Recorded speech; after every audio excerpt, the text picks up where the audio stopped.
Sammy Davis Jr.'s face was dripping with liquid that sparkled under the stage lights. Nobody could tell if it was tears or champagne, and the 6 men at the front row table were laughing like they'd paid for this exact moment. Listen, because what came next was a sound Las Vegas hadn't heard in 50 years. Complete silence, 2,000 people holding their breath, and the echo of Dean Martin's loafers hitting the stage floor as he walked out unscheduled. 30 minutes earlier, the Copa Room at the Sands Hotel had been electric. August 12th, 1962, third week of the Rat Pack Summit engagement, and every night had been magic. Frank Sinatra, Dean Martin, Sammy Davis Jr., Peter Lawford, and Joey Bishop trading jokes and songs like they were born doing it. The room held 2,000 people, every seat sold out for weeks. Tuxedos and evening gowns, cigarette smoke curling under chandeliers, the clink of champagne glasses mixing with laughter. Sammy had been in the middle of his solo number, performing I've Got You Under My Skin with the kind of intensity that made you forget to breathe. He was dancing, singing, pouring his soul into every note. The audience was mesmerized. This was Sammy at his absolute best. Raw talent on full display, commanding the stage with a presence that made you understand why he was considered one of the greatest entertainers alive. At a front row table sat Vic the Blade, Duca. He was a capo in the Chicago outfit, a man with a reputation for cruelty that made even other mobsters uncomfortable. Vic was in his 50s, thick-necked and heavy-set, with cold eyes and a smile that never reached them. He'd come to Vegas with 6 of his guys, all of them drinking heavily, all of them treating the entertainment like it was put on specifically for their amusement. Vic had been heckling quietly throughout the show. Nothing loud enough to disrupt the performance, just comments to his table that got laughs from his crew. Dean had noticed it from the side of the stage. Frank had noticed it too. But Sammy was a professional. He'd dealt with hecklers and racists his whole career. He kept performing, kept his focus, kept delivering excellence despite the distraction. Wait, because what you need to understand about that moment is that Sammy had trained himself not to react. He'd survived decades in show business by swallowing his dignity and performing through anything. Every black entertainer in 1962 knew the rules. Smile, keep dancing, never let them see it hurt. Sammy was hitting the final crescendo of the song, his voice soaring, when Vic Duca decided he needed more attention. He picked up a bottle of champagne from his table. Dom Perignon, expensive stuff, popped the cork and sprayed it directly at Sammy. The champagne hit Sammy mid-note, soaking his tuxedo, getting in his face, his eyes, his mouth. The music faltered. The band didn't know whether to keep playing or stop. Sammy stumbled. Backward, wiping champagne from his eyes, his performance shattered. White droplets caught the stage lights as they fell from his chin, from his lapels, from his slicked back hair. Vic Duca laughed, loud braying laugh, and his crew joined in, slapping the table.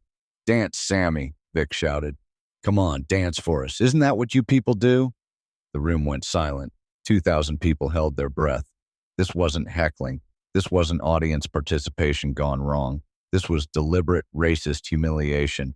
This was a mob boss treating Sammy Davis Jr. like a performing monkey, like property, like something less than human. And he was doing it because he could, because in 1962 Las Vegas, men like Vic Duca thought they owned everything and everyone.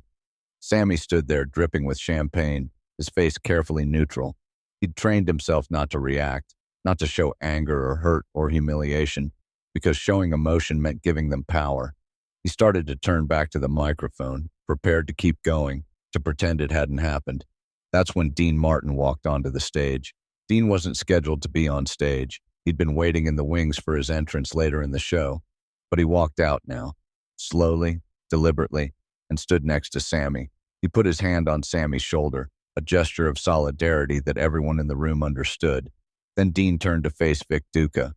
The stage lights caught Dean's face, and anyone who knew him could see it wasn't the face he wore when he was performing. This was something else. His jaw was set. His eyes were hard. "Excuse me," Dean said, his voice calm but carrying to every corner of the room. "Sir, did you just spray champagne at my friend?" Vic grinned, enjoying the attention. "Yeah, I did. What are you going to do about it, Dean?" "I'm going to ask you why," Dean said evenly. "Because it's funny," Vic said, his crew laughing on cue. "Because I paid good money for this show and I want to be entertained. And watching your little friend here dance around like—" "Stop," Dean interrupted, his voice harder now. "Don't finish that sentence." Vic's smile faded slightly. You telling me what to do, Dean? I'm telling you what you're not going to do, Dean said. You're not going to sit in my showroom and humiliate my friend. You're not going to treat Sammy Davis Jr. like he's some kind of trained animal for your amusement. And you're sure as hell not going to use that kind of language in here. The tension in the room was suffocating. Vic Duca was a made man, a killer, someone you didn't challenge. Certainly not publicly, certainly not in front of 2,000 witnesses. Notice what's happening here. Dean knew exactly who Vic was. Dean knew what Vic was capable of, and Dean didn't care. You know who I am? Vic asked quietly, dangerously. Yeah, I know who you are, Dean said. You're Victor Duca. You're connected. You're dangerous. You've hurt people. Know all of that. You know what else I know? I know that none of it matters right now, because right now you're just a man who threw champagne at my friend, and I want to know what you're going to do about it. What I'm going to do about it? Vic repeated, incredulous. Dean, you got this backwards. You should be asking what I'm going to do to you for talking to me like this. I don't care what you do to me, Dean said simply, but you're going to apologize to Sammy right now, in front of everyone. Vic laughed, but there was no humor in it. Or what? Or the show stops, Dean said. Right now. We walk off this stage and everyone in this room gets their money back, and I make sure everyone knows exactly why. That Victor Duca came to the Sands, humiliated Sammy Davis Jr. with racist abuse, and when asked to apologize, refused. I'll make sure that story is in every newspaper in America by tomorrow morning. Vic's face darkened. You threatening me, Dean? I'm explaining consequences, Dean replied. See, you thought you could come in here and treat Sammy like garbage because you're powerful and he's black, and you figured nobody would stop you. But you made one mistake. You did it in front of me. And I don't care how connected you are or how dangerous you are. I won't stand here and watch someone humiliate my brother. The word brother hung in the air. Not friend, not colleague, brother. Dean had just claimed Sammy as family in front of everyone. And in doing so, he'd made it clear that an attack on Sammy was an attack on him. Frank Sinatra had moved to the edge of the stage now, ready to back Dean up. Peter Lawford and Joey Bishop were there too. The Rat Pack standing united. But this was Dean's moment. This was Dean drawing a line. Remember this, because what happened next would define what the Rat Pack really meant, beyond the songs and the jokes and the cool factor. This was the test of brotherhood. Vic looked around the room. Every eye was on him. Every ear was listening. He'd come here to humiliate Sammy Davis Jr., to show his power, to entertain his crew with casual racism. But Dean had flipped it. Now Vic was the one being challenged. Now Vic was the one who had to make a choice in front of witnesses, apologize and look weak, or refuse and create a public relations nightmare. The silence stretched. Somewhere in the back of the room, ice cubes clinked in a glass. The sound was deafening. You're making a big mistake, Dean, Vic said quietly. Then I'm making it, Dean said. But I'm making it standing next to my friend defending his dignity. If that's a mistake, I'll live with it. Now, are you going to apologize to Sammy, or am I calling Jack Entratter to stop the show and refund everyone's money? The silence was deafening. Vic's crew was watching their boss, waiting to see what he'd do. The audience was frozen. This wasn't entertainment anymore. This was real. This was two men, one connected to organized crime, one connected to nothing but his principles, in a standoff over respect and dignity. Finally, Vic stood up. He looked at Sammy, who was still standing there, dripping with champagne, watching this unfold with an expression of disbelief. Vic's face was tight with anger, but he was trapped. Dean had outmaneuvered him. Refusing to apologize now would make Vic look petty and cruel in front of 2,000 people. It would create exactly the kind of negative publicity that was bad for business. I apologize, Vic said, the words forced out through clenched teeth. It was inappropriate. Louder, Dean said, so everyone can hear you. Vic's jaw clenched. He raised his voice. I apologize to Mr. Davis. It was inappropriate and disrespectful. It won't happen again. Dean turned to Sammy. Sam, you accept his apology? Sammy looked at Dean, and there were tears in his eyes now. Not from the champagne, from something else. From watching his friend risk everything to defend him. Yeah, Dean, Sammy said softly. I accept. Dean nodded, then turned back to Vic. Good.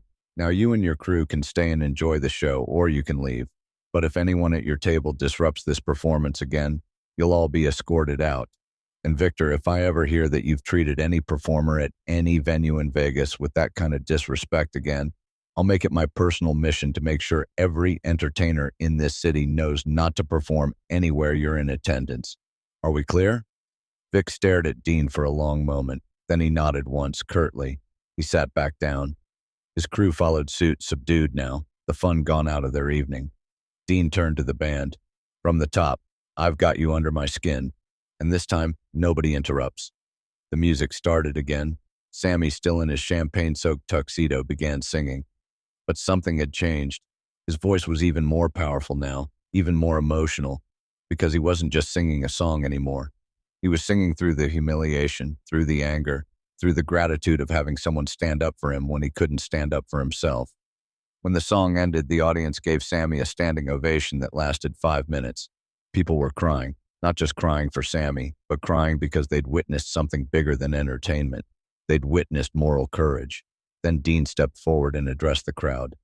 Ladies and gentlemen, he said, his voice steady, what you just witnessed was a man named Victor Duca learning an important lesson. In this room, on this stage, we treat each other with respect. Black, white, Italian, Irish, Jewish, doesn't matter. Talent matters. Character matters. Dignity matters. And Sammy Davis Jr. has more talent, more character, and more dignity than anyone I know. He put his arm around Sammy. This man is my brother, not because we're related by blood, but because we're related by something stronger. We're related by choice.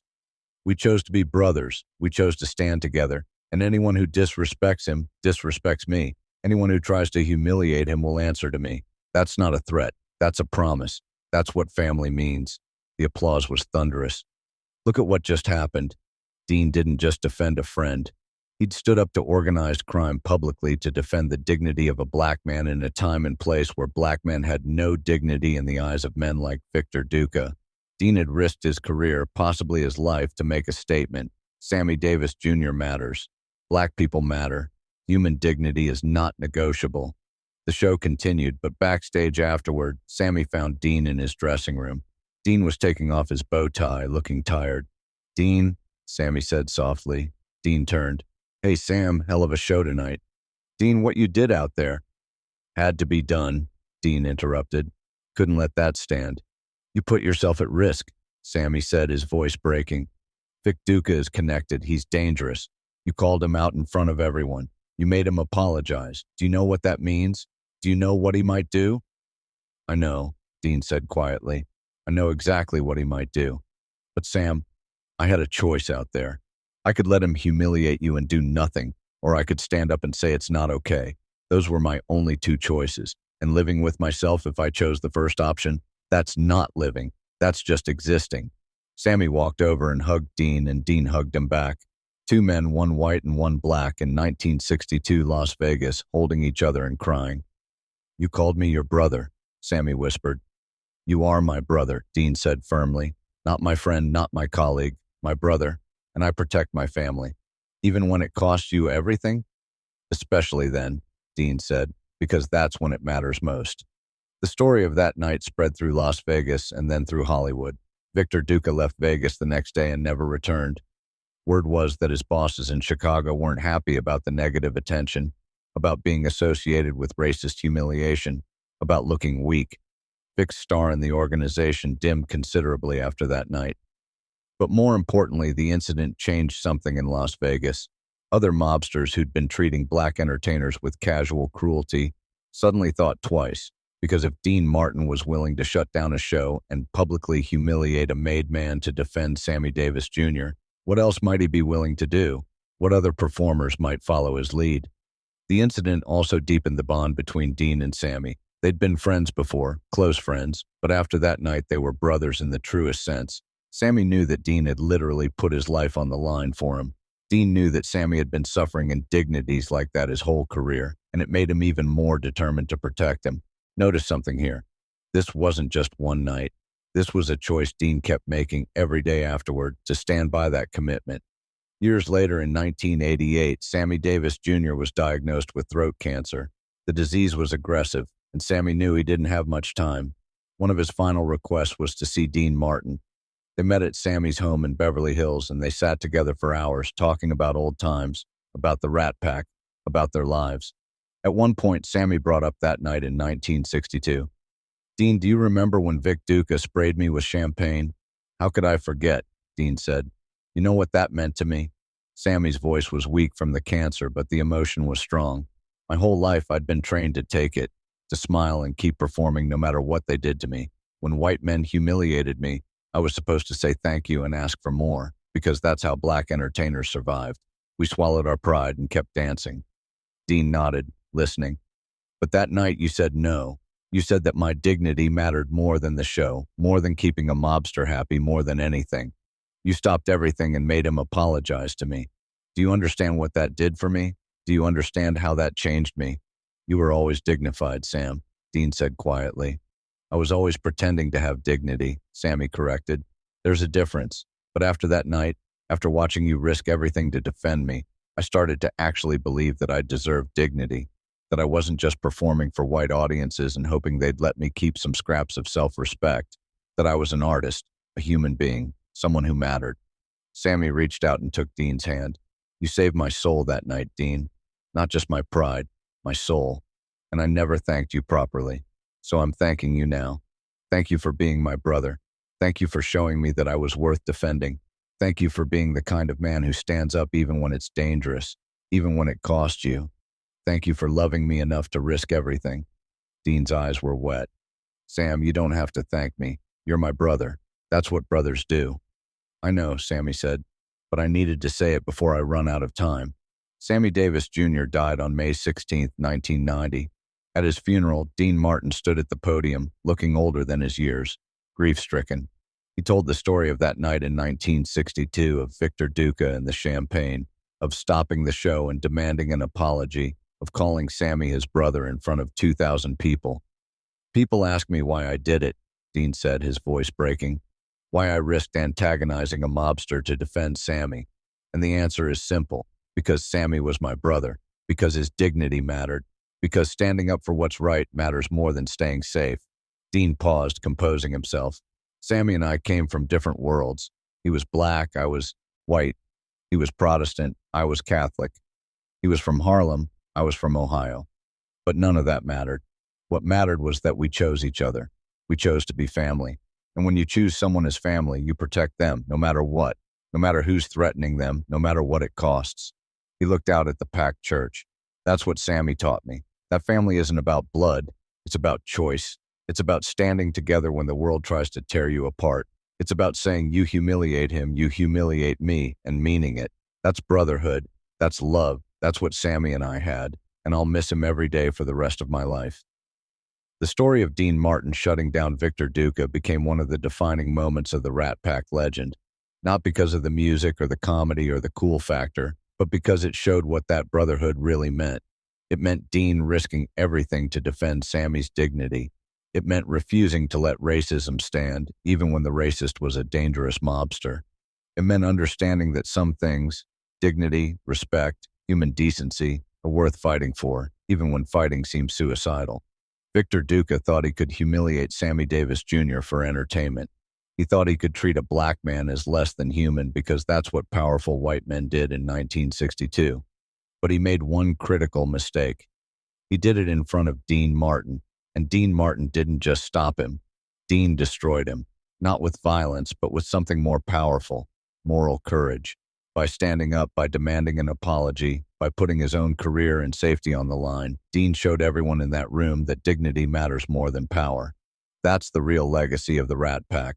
Not the songs or the movies or the famous performances, but the moment when Dean Martin looked at a mobster and said, "You will respect my brother, or you will answer to me."